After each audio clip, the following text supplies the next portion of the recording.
ఎవరు కావాలండి? లక్ష్మీదేవి గారు మీరే కదూ?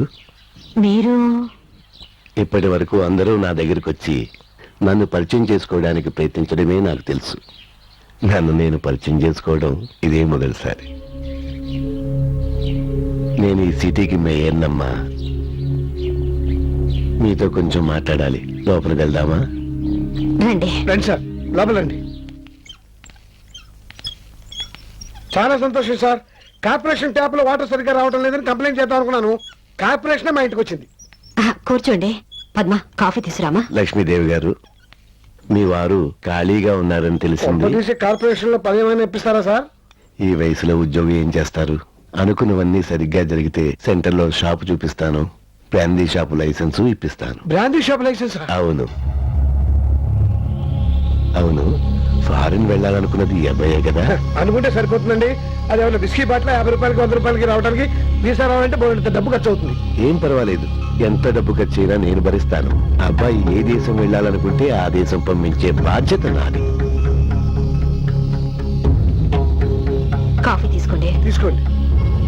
అవును, అబ్బాయి వెళ్లే ముందు అమ్మాయి పెళ్లి కూడా చేసేస్తే చూసే వెళ్తాడు. నిజమే సార్. మరి సంబంధాలు దొరకాలి, కుదరాలి, కలవాలి, జరగాలి. అమ్మాయి లక్షణంగా ఉంది. మంచి సంబంధం చూసి ఎంత కట్నమైనా సరే ఇచ్చి గ్రాండ్ గా నేనే పెళ్లి జరిపిస్తాను. ఓట్లు వేసి గెలిపించినందుకే ఇన్ని సమస్యలు తీరుస్తామంటున్నారు. సారీ సార్, ఆ రోజు మందులో ఉన్నాను. మీకే వేశానో ఇంకెవరికి వేశానో తెలీదు. ఇంతకీ మీరే పని మీద వచ్చారో చెప్పనే లేదే.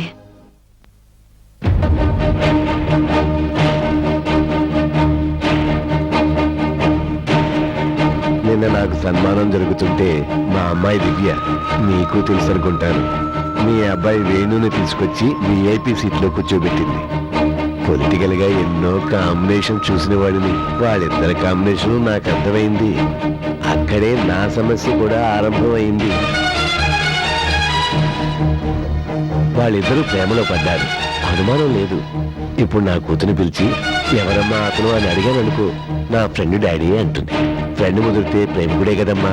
రేపు ఫ్రెండ్షిప్ ప్రేమైంది డాడీ అంటుంది. వెంటనే నేను వద్దమ్మా, మన అంతస్తు ఏమిటి, కులం ఏమిటి, మతం ఏమిటి, అతనేమిటి అని.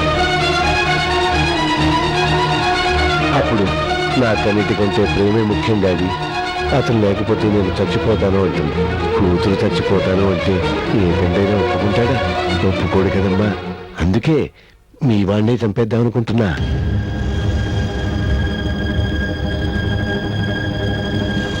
బాధపడకమ్మా, బిడ్డను చంపుతానన్న సంగతి ముందుగా తొలగి చెప్పటం ధర్మం కదా. రాజకీయ నాయకుడి జీవితానికి మద్దర్లే మైలురాళ్ళు. కానీ ఒక మద్దరు కూడా చేయకుండా పొలిటికల్ గా పైకొచ్చిన వ్యక్తిగా నాకు క్లీన్ సర్టిఫికెట్ ఉంది. అయినా నా కూతురు భవిష్యత్తు కోసం ఫస్ట్ టైం మీ అబ్బాయిని మద్దతు చేయిద్దామనుకుంటున్నా. రేపు మీ అబ్బాయి ఏ రోడ్డు మీదో నడిచి వెళ్తుంటాడు. 2 నిమిషాల్లో నెంబర్ లేని లారీ వచ్చి గుద్దేస్తుంది. ఇక మామూలే. రక్తం అడుగుల్లో శవం, పేపర్లో ఫోటోలు, పోలీసు దర్యాప్తులు, యాక్సిడెంటల్ డెత్, ఫైల్స్ క్లోజ్. చూడమ్మా, ఏ పెళ్ళైనా కన్న కొడుకు తనకు కొరువు పెట్టాలనుకుంటుందే కానీ కొడుక్కి కొరువు పెడుతుంటే చూస్తూ బతకగలదా? బతకలేదు. నీ కొడుకు ప్రాణాలతో ఉండాలంటే నే చెప్పినట్టుగా చేయాలి. మీ అబ్బాయి మా అమ్మాయికి దూరం కావాలి. వాళ్ళిద్దరూ శాశ్వతంగా కలవకూడదు. మీరు నాకు ఈ సాయం చేస్తే మీ అందరి జీవితాలు హాయిగా గడిచిపోయే ఏర్పాట్లు చేస్తాను. ఒక అమ్మగా ఆలోచించుకో.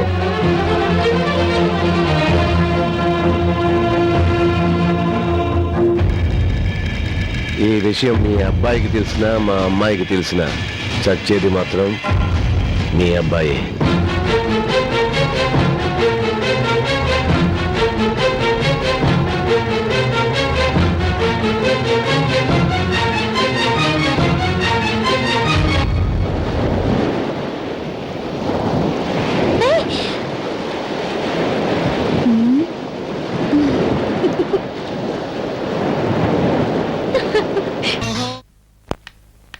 అమ్మాయి గారు, మిమ్మల్ని కలవడానికి అమ్మగారు వచ్చారు. ఏంటంటే ఇంత సడన్ గా మీరు మా ఇంటికి లోపల రండి. రండి. కూర్చోండి. ఆంటీ, నేను అసలు మీ ఫ్యాన్ తెలుసా? మిమ్మల్ని ఫస్ట్ టైం చూసినప్పుడే మీలాంటి అమ్మ నాకు లేదే అని చాలా అన్హ్యాపీగా ఫీల్ అయ్యాను. తర్వాత హ్యాపీగా ఫీల్ అయ్యాను అనుకోండి. ఎందుకంటే అమ్మగా మిస్ అయినా అత్తగా దొరికారు కాబట్టి. నీకు అత్తయ్యగా ఉండే అర్హత నాకుందేమో కానీ నీకు భర్త అయ్యే అర్హత మాత్రం మా వాడికి లేదు. ఆంటీ, అవునమ్మా, నీ ప్రేమలో నిజాయితీ ఉంది, వాడి ప్రేమలో స్వార్థం ఉంది. నాకు తెలుసమ్మా, ప్రేమ మనుషుల్ని బ్రతికిస్తుందని, కానీ డబ్బు మనుషుల్ని నడిపిస్తుంది. కొంతమందికి ఆ ప్రేమ విలువ తెలియదు కాబట్టే ఆ డబ్బుకే విలువ ఇస్తారు. అలాంటి వాళ్ళలో నా కొడుకు ఒకడు. నీ దగ్గరికి వచ్చి నువ్వు మేయర్ కూతురు అన్న విషయం తెలియదని చెప్పాడా? అవునండి. కానీ నువ్వు మేయర్ కూతురు అన్న విషయం తెలిసే నిన్ను ప్రేమలోకి దింపాడు. బిడ్డ తప్పు చేస్తే ఏ తల్లైనా బిడ్డనే సమర్థిస్తుంది. కానీ నా కొడుకు సమర్థించుకునే తప్పుల్ని దాటిపోయి అసహించుకునేంత స్థాయికి ఎదిగిపోయాడు. అందుకే నీ దగ్గరికి వచ్చి వాడి గురించి నిజం చెప్తున్నాను. మాటలతో మనుషుల్ని ఆకర్షించుకునే కెపాసిటీ వాడుకుంది. చిన్నప్పుడు వాడికి మాటలు బాగా రావాలని నేనే వాడికి పసపోసాను. కానీ ఆ మాటలే నీలాంటి ఆడపిల్ల జీవితాన్ని తలకింద చేస్తుందని నేను ఊహించలేదు. వేణు గురించి మీరు ఇలా చెప్తుంటే నేను నమ్మలేకపోతున్నానంటే. వాడికి నీకు పరిచయం రోజుల్లోనే ఉంది. కానీ కన్న తల్లిగా వాడితో నాకు సంవత్సరాల అనుబంధం ఉంది. వాడి గురించి నీకన్నా నాకే ఎక్కువ తెలుసు అనుకుంటాను. తల్లిగా వాడిని మార్చాలని ఎంతో ప్రయత్నించాను, కానీ మార్చలేకపోయాను. నా మాట విని వాడిని మర్చిపోతే నీ జీవితం బాగుంటుంది. వాడిని నమ్మితే నీ జీవితాన్ని నువ్వు మర్చిపోవాల్సి వస్తుంది. అంటే అంటే మీరు కూడా విన్నదానివి నీకే ఇంత బాధగా ఉంటే కన్న కొడుకు గురించి ఇలా చెప్పాల్సి వచ్చినందుకు నాకెంత బాధగా ఉంటుంది. క్షమించమ్మా, ఇలాంటి కొడుకుని కన్నందుకు.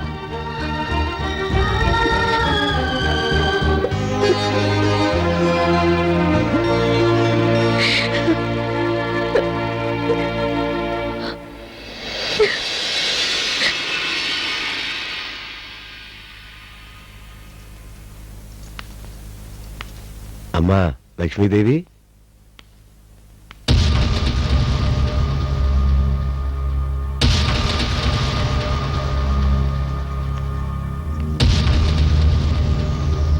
చాలా థ్యాంక్స్ అమ్మా.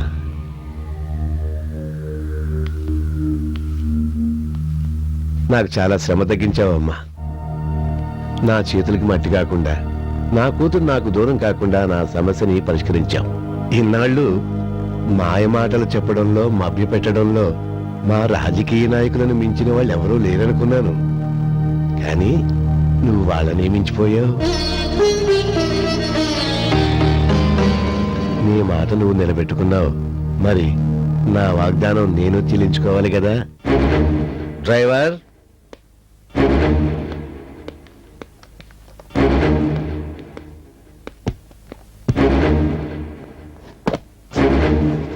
ఇందులో 25 లక్షలు ఉన్నాయి.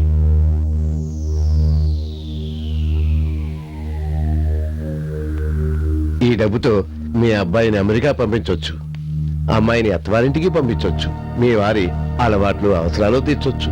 తీసుకోండి, తీసుకోండి. తీసుకో లక్ష్మి, ఇంటికి వచ్చిన లక్ష్మిని కాదనకూడదు. తీసుకో. మీరేదో మొహమాట పడుతున్నట్టున్నారు. పోనీ నీ వెళ్ళిన తర్వాత తీసుకోండి. ఒక నిమిషం ఆగండి.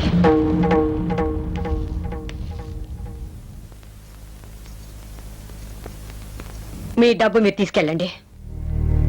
బేరసారాలతో మనుషుల్ని మార్చడానికి ఇది రాజకీయాలు కాదు, జీవితాలు.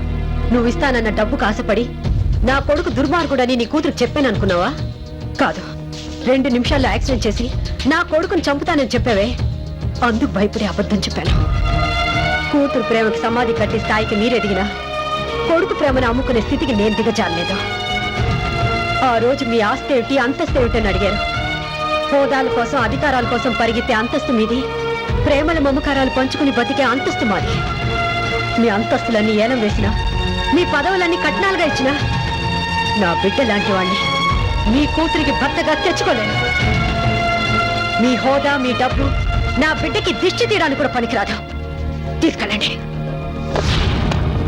లక్ష్మి, పెద్ద మనిషి అనే గౌరవం లేకుండా ఏమిటా మాటలు? సార్, కన్నతల్లి కడుపు కదా, కాసేపు అన్నం గిన్నెలా ఉడుగుతుంది, ఆ తర్వాత చల్లారిపోతుంది. జీవితంలో ఒకటి పోగొట్టుకుంటే కానీ రెండోది రాదంటారు. ఎలాగో కొడుకు ప్రేమ నష్టపోయాం, వచ్చిన డబ్బైనా జాగ్రత్త చేసుకోవాలి కదా. అవునంకుల్, అమ్మ ఆవేశంలో అలా అనేసింది. ఇప్పుడు అన్నయ్య గురించి బాధపడుతున్నా ఆ తర్వాత డబ్బుతో మా అందరి జీవితాలు బాగుపడినందుకు సంతోషించేది ఆవిడేగా. పాపం మా అన్నయ్య కష్టపడి డబ్బు సంపాదించి నన్ను ఫారెన్ పంపించాలనుకున్నాడు. చివరికి ఆయన కోరిక మీ వల్ల తీరుతుంది.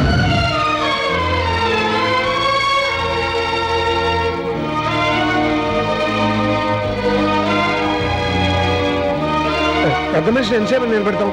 రై, కార్ స్టార్ట్ చేయమని చెప్పరా. మీరు బయలుదేరండి సార్. బలవే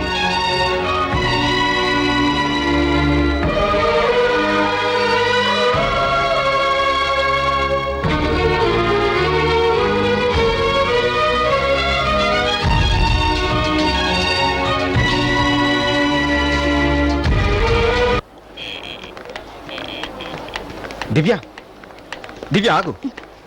ఏమైంది నీకు? ఏం తప్పించుకుని వెళ్తున్నావు? తప్పించుకొని కాదు, తప్పుకొని వెళ్తున్నాను. తప్పుకు వెళ్ళాల్సినంత తప్పు నేనేం చేశాను? నీకు చెప్పాల్సిన అవసరం నాకు లేదు.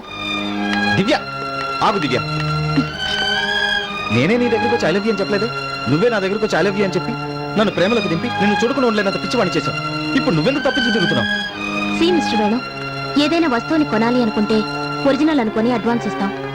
తర్వాత అది డూప్లికేట్ అని తెలిస్తే ఇచ్చిన అడ్వాన్స్ అయినా వదులుకుంటాం గాని తిరిగి ఆ వస్తువుని కొనుక్కోగా. నువ్వు క్యారెక్టర్ ఉన్నవాడవని నమ్మి ప్రేమిస్తున్నానని చెప్పాను. కానీ నీ ప్రేమ అబద్ధమని, నువ్వు డూప్లికేట్ గడవని తెలుసుకున్నాక నా ప్రేమను వదులుకున్నాను. ఇంకెప్పుడు నన్ను కలవడానికి ప్రయత్నించుకో. Good bye. నువ్వు డూప్లికేట్ గడవని తెలుసుకున్నాక నా ప్రేమను వదులుకున్నాను. బాబు గారు, ఎందుకు అలా అమ్మాయి గారిని విసిగిస్తారు మీరు? బాబు, నేను మేరీని డ్రైవర్ని బాబు. నా చేతులతో నేను తీసుకెళ్లి డబ్బులు మీ ఇంట్లో